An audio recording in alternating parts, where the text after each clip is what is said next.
తాకట్లో ఉన్న మీ బంగారాన్ని విడిపించి ఆ రోజు ఆన్లైన్ రేటుకి కొంటాం. Sharma gold company. నమస్కారం అండి, సుమన్ టీవీకి స్వాగతం. నేను గీతాంజలి. ప్రస్తుతం మనతో పాటు ఉన్నారు ప్రముఖ జ్యోతిష్యులు, సంకల్ప మంది నిర్వాహకులు బ్రహ్మశ్రీ నందిభట్ల శ్రీహరి శర్మ గురువు గారు.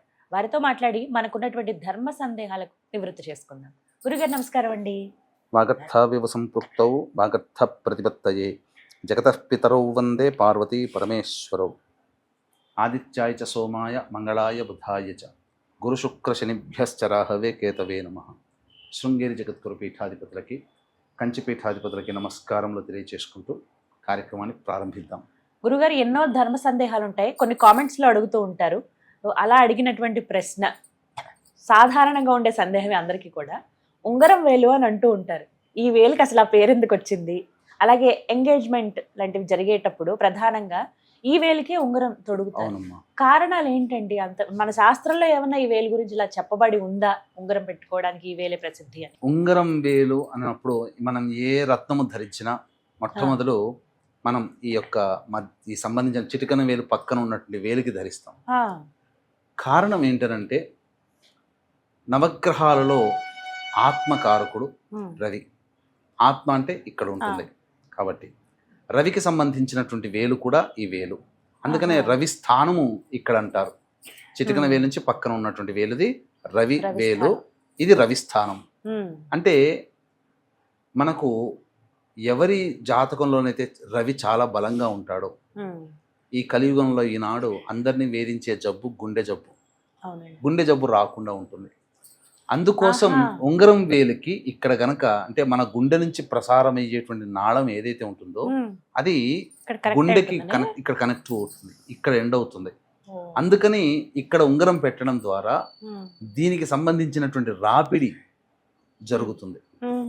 జరిగి ఆ యొక్క నరువు ఏదైతే ఉంటుందో అది చైతన్యం అవుతుంది. అందుకని ఇక్కడ గుండె దగ్గరికి మనకు రక్షణ కవచంగా ఉండడం కోసం వేలు ఏ ఉంగరం చేసుకున్నా ఈ వేలుకు పెట్టుకుంటారు. ఇదే ఉంగరం వేలు అయిపోయింది. ఉంగరం పెట్టుకుంటాం కాబట్టి ఉంగరం వేలు అయిపోయింది, అంతే.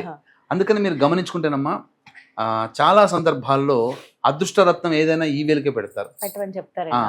ఎందుకనంటే మన గుండె చప్పుడు ఇదంతా కూడా మనం ఏదైనా కానీ మనం ముఖ్యంగా వీడి గుండె గట్టిదిరా అని అంటారు. అంటే బలంగా నిర్ణయం తీసుకున్నటువంటిది స్థితి కానీ ఏదైనా కానీ మనస్సు ఇక్కడ ఆధారపడి ఉంటుంది.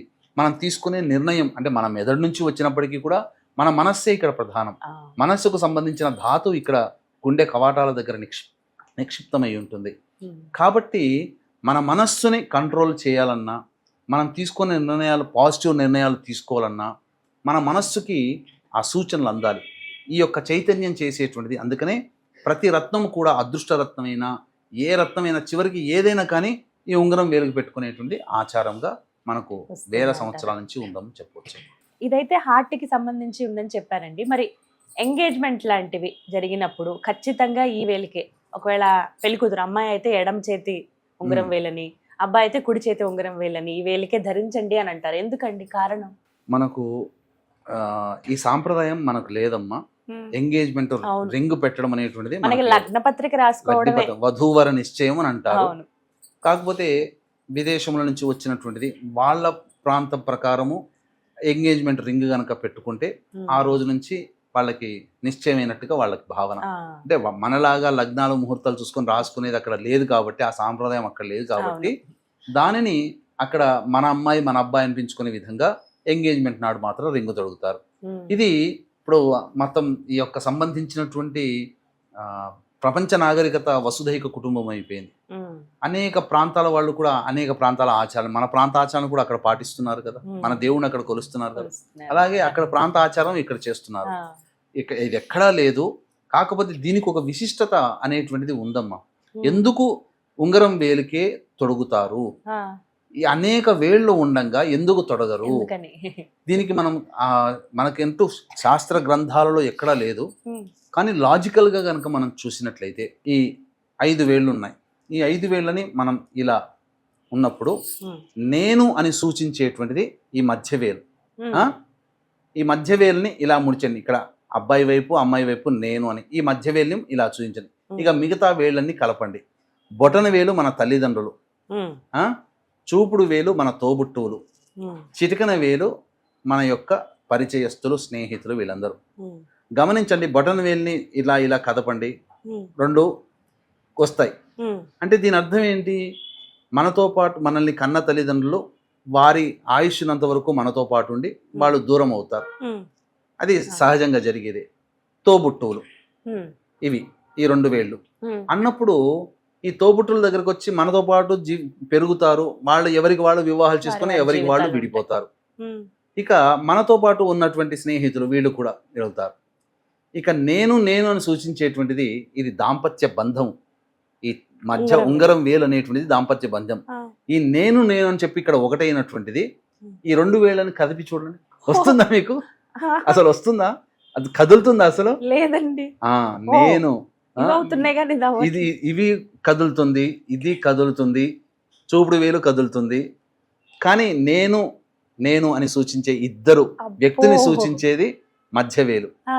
ఇరువురి దాంపత్యం, ఇద్దరు కలిసి ఉన్నప్పుడు ఇది దాంపత్యాన్ని సూచించేది. కాబట్టి వీళ్ళిద్దరూ కలిసి ఉన్నంత వరకు దాంపత్యం విడిపోదు.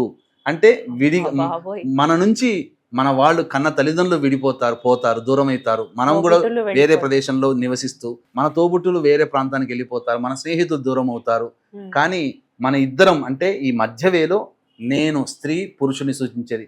మనం ఇద్దరం కలిసి ఉన్నప్పుడు ఈ దాంపత్యాన్ని సూచించే ఈ ఉంగరం వేలు మాత్రం విడిపోము. అంటే మన ఇద్దరం కలిసి ఉన్నంత వరకు విడిపోము. మన ఇద్దరం కలిసికట్టుగా ఉంటే దాంపత్యం విడిపోదు అనేటువంటిది సూచన. అందుకనే ఉంగరం వేలికి తొడుగుతారు. దీంట్లో ఉన్న అంతరార్థం నేను నీకెప్పుడు అండగా ఉంటాను, నువ్వు నాకెప్పుడు అండగా ఉండవు అని చెప్పి ఆడవాళ్ళు ఎడమ చేతికి, మగవాళ్ళు.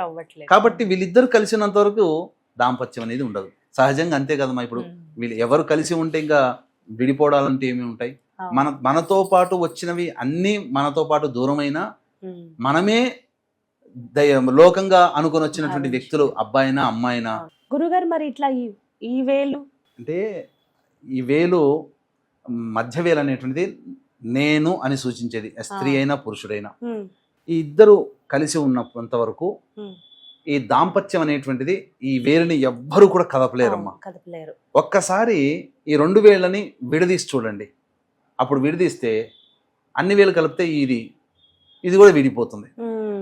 అంటే మనం కలిసి ఉన్నంత వరకు మనం ఇలా కలిసి ఉన్నంత వరకు మన దాంపత్యాన్ని ఎవ్వరూ విడిదీయలేరు. మనతో పాటు వచ్చిన వాళ్ళందరూ దూరం అవుతారు, కానీ మనం ఒకరికొకరం ఎప్పుడు శాశ్వతంగా ఉంటాం. కానీ ఇక నువ్వు వేరు నేను వేరు, ఇక మన ఇద్దరికి సంబంధం లేదు అని చెప్పి ఎవరికి వారే యమునా తీరే ఇది అయిపోయారు అనుకోండి, అప్పుడు ఏమైపోతుంది? దాంపత్యం కూడా ఈ వేలు అప్పుడు విడిగా కనిపిస్తుంది, విడిగా పనిచేస్తుంది. అన్ని వేళ్ళు ఇప్పుడు ఇద్దరు విడిపోయారు. ఇంకా చూడండి అట్లా. ఇప్పుడు ఈ మధ్య మనం చూసినట్లయితే ఒక సంఘటన చాలా ఆనందాన్ని ఇచ్చింది. ఒక అబ్బాయి అమ్మాయి వివాహం జరుగుతుందమ్మా. ఇది రీల్స్ లో కూడా బాగా ఫేమస్ అయింది. ఉన్నప్పుడు సంబంధించినటువంటి అబ్బాయికి తల్లి లేదు, తండ్రి మాత్రమే ఉన్నాడు. కట్టం దగ్గర కొద్దిగా తక్కువైంది. ఆ అబ్బాయి తండ్రి అడుగుతుంటుంటే ఇక్కడ ఆ అబ్బాయి, నాకు తల్లి లేదు, నువ్వు జీవితాంతం నన్ను విడిచిపెట్టకుండా ఉండగలిగితే చాలు, నీ ద్వారా వచ్చే డబ్బు ఏమీ వద్దని చెప్పేసేసి అబ్బాయి మొత్తం కట్టము డబ్బులు అన్నీ అమ్మాయికి తిరిగి ఇచ్చేసేసాడు తండ్రికి. అంటే ఇక్కడ ఏంటి బంధము? నాకు నువ్వు జీవితాంతం తోడుగా ఉంటే చాలు అని కోరుకుంటున్నది ఇప్పుడు యువత. నాకు దూరంగా కాకుండా ఉండు, కష్టాలు వచ్చినా నష్టాలు వచ్చినా నాతో పాటు జీవితాంతం ఉండు అని ఆ అబ్బాయి కోరుకుంటున్నాడు. ఆ అమ్మాయి ఎంతో సాధారణంగా ఆహ్వానించి కన్నీళ్ల పర్యంతమై వాళ్ళ అమ్మాయి తండ్రికి శక్తి లేకపోయినా అర్థం చేసుకొని అల్లుడుగా వచ్చేటువంటి వ్యక్తి నా కుటుంబాన్ని అర్థం చేసుకున్నాడని చెప్పి ఎంతో సంతోషంగా ఆమె ఉప్పొంగిపోయింది. ఇది కావాలమ్మా దాంపత్యంలో. అసలైన పరమార్థం అది ఉంగరం వేలికి. చాలా చక్కగా, తెలియని విషయం గురువు గారు, ఇదైతే చాలా చక్కగా వివరించారండి. థ్యాంక్ యూ, ధన్యవాదాలు. సర్వం శ్రీ ఉమామహేశ్వర పరబ్రహ్మార్పణమస్తు.